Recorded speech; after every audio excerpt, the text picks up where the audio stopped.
Anxiety is one of the biggest problems that a lot of people struggle with. In this video, I'm gonna give you 5 simple tips to not just deal with, but potentially dissolve your anxiety. And if you're a coach, you're gonna be teaching these to your clients as soon as you recognize and experience how powerful they are, I guarantee it. We're gonna talk about dealing with everyday anxieties. I've been a transformational coach for over 15 years now, and anxiety is something that so many people have. It's actually a natural part of being human. So I want to share with you 5 tips that will help you deal with any anxiety that you have.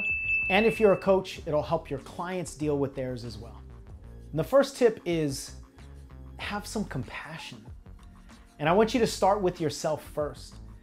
One of the things that won't work is shame or punishment or irritation or anger. You can't crack the whip on yourself and expect your emotions to dissipate or expect your anxiety to go away. I mean, think about it. Anxiety is really this state of not feeling like you're in control and not knowing what's going to happen next and catastrophizing the future. The last thing that the anxious mind needs is more pressure. So whatever you're feeling is valid. It is what it is. You can't deny the existence of a feeling. You can't wish you weren't anxious and make it go away. And if you deny the existence of a feeling, then you're actually not embracing it. If you don't embrace it, you can't change it. But so many people are afraid of looking at what's real. And because of that, they never actually take ownership of how they're feeling enough to change how they're feeling. So if you're feeling anxious, you're feeling anxious. So what? It doesn't make you any less of a person. It doesn't make you weak. It actually just makes you human. And then once you have compassion for yourself, how about we extend it to everybody else as well? Because everybody is doing the best they can with the resources that they have, with the families that they have, with the circumstances that they have, with all the external programming that they have, with all the internal programming that they have, with all of their conflicts, with all of their beliefs, with all of their traumas. Put all of that together in a combination. They're doing the best they can with what they have, just like you are. And there are 2 angles of awareness that I want you to extend to other people. Number 1, they're dealing with their own anxiety. And number 2, their response to yours. I mean, what if we all just embraced and leaned into the idea that we're all just humans having a human experience and anxiety is a part of it? Anxiety is actually a function of the brain when it's doing its job. So instead of expecting and demanding your brain to work differently and other people's brains to work differently, and then realizing that sometimes anxiety is turned a little bit higher for some people and turned a little bit lower for other people, it'll help you stay in this state of compassion. And the second tip is clarity. The anxious mind is being overwhelmed by all this complicated input usually, and it doesn't know what to do. And as it's just like fending off all of life that's coming at it, it doesn't have much clarity around what to do, but what it wants to do. So I want you to ask yourself, when you feel that anxiety coming on, what is it that I want right now? And just asking yourself that question will help in taking your focus off of all of the overwhelming information and onto a single question with a single answer right now in this single moment. And I would say for most people, the answer to that question is going to be some version of calm or peace or presence, something in the moment. And when you can change your foundational stance and essence in the moment, then you'll be able to change your reaction to the moment. And one of the best ways to give yourself peace or presence or calmness is to breathe. Just slow down and focus on your breath. Most of us don't breathe consciously, but when you start paying attention to the rhythm of your breath, and then you start controlling your breath, breathing from your diaphragm rather than your shoulders, it'll start to change your neurology. You'll feel your body calm down. You'll probably feel your shoulders drop. You might feel the muscles in your face start to release the tension and start to relax a little bit. And in doing so, you'll basically be unplugging from a lot of that anxious energy and give you more presence in the moment. And with that presence, your head will be in more of a clear state to know with clarity what it is that you want to do next, or to see the world with more clarity. When we're in this hyper anxious state, man, we're just trying to defend against all these things that are coming at us, and we don't have a whole lot of clarity in seeing the things all around us. A lot of times we think everything is a threat, everything is trying to upend us, everything is trying to take over our lives. And without that clarity, we can't discern what's going on in our external environment and determine what are the friendly things that we want to engage with and what are the not so friendly things right now that we want to avoid. And the third tip is control. Once you have clarity around how you want to feel or what you want in that moment, the next question is, what can you do to achieve it, or what can you do to move toward it? Give yourself a sense of progress. Because remember, the anxious mind feels unstable and it's looking for stability. One of the best ways to regain stability is give yourself something that you and only you can control. Now, the other side of that question is actually more important most of the time, and that's, what can you not control? What do they get by revving their engines? What do you get by revving your engines when I'm doing videos? As I teach about things that I can't control. When you realize that the people that you wish were different, or the actions that you wish were different, or the circumstances that you wished were different to give you that state of stability that you're craving, when you realize that all those things are beyond your control, then it will allow you to sink in a little bit more to what it is that you can control. And I would say when we're caught up in this state of anxiety, I mean, we're probably focusing 90, if not more, % of our energy on things that we actually can't control.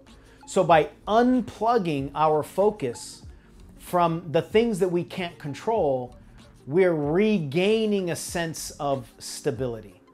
And with that sense of stability and the clarity, now we want to start taking action. Which leads us to tip number 4, which is countability. I want you to focus on something that you can count.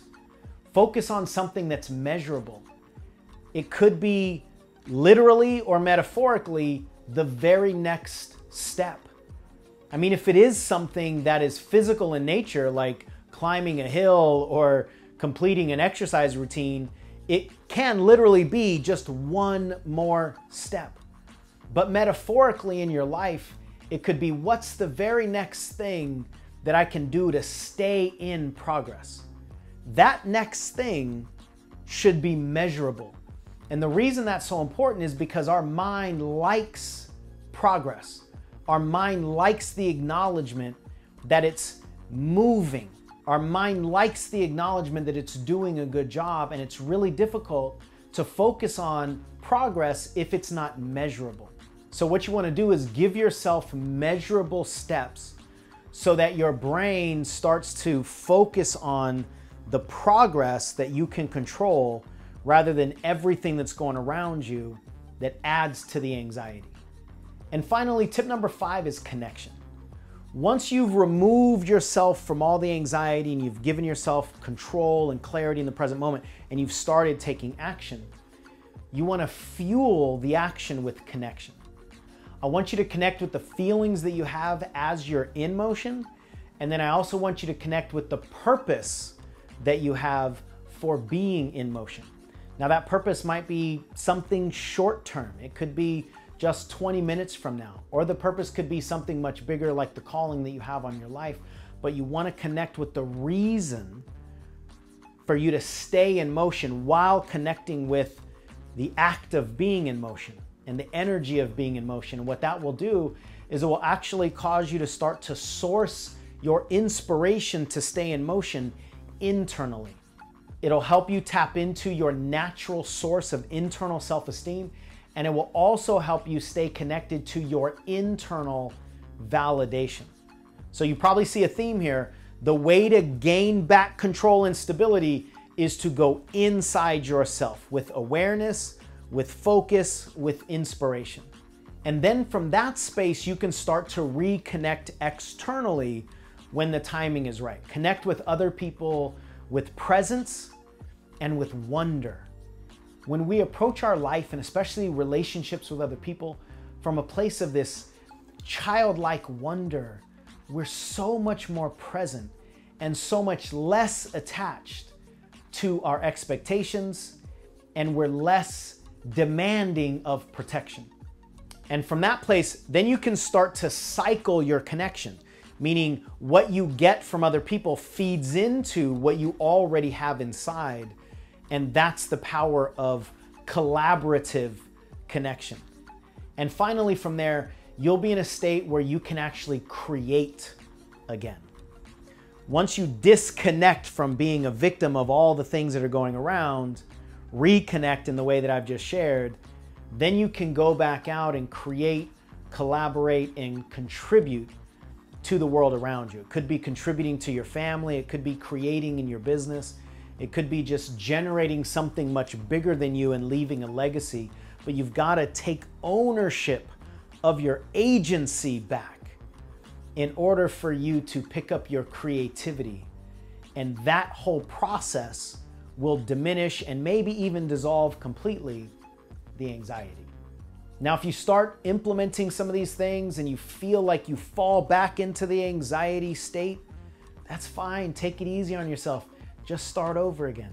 As you become your biggest cheerleader rather than your biggest punisher, you'll realize that everything becomes easier in your life, including getting rid of your anxieties. So please, in the comments below, let me know not just what you think about these tips, but more importantly to me, what your experience is when you implement. And then don't keep it to yourself. The purpose of learning in life is to teach other people from the lessons, and I hope this is one of the lessons that you gift to other people around you. I mean, just think about it. What would our society be like if we just decreased anxiety a little bit for everybody? I mean, what kind of connection could we actually experience? I'm thinking right now, like, what kind of conflicts would go away if we just saw each other with more compassion? If we were less afraid because of our anxieties? What could we do with collaboration? How could we create what we want to experience on this planet? I mean, I think a lot of our society's problems would go away if we were able to decrease significantly the anxiety that's just in the air. And as you start to practice these tips, what will happen is you will become a better observer of your behavior rather than being lost and trapped inside the behavior. It's like, instead of being in the movie all the time, moving into the theater seats, and you can see the movie from more of an external perspective. And that actually gives you a lot more emotional control as you watch yourself navigate these steps whenever anxiety comes up for you again. That's when you start to take over a lot more control in your life in general, not just with anxiety. So that's my hope for you individually, for your clients if you're a coach, and for our world at large. I mean, while we're dreaming, we might as well dream big, right?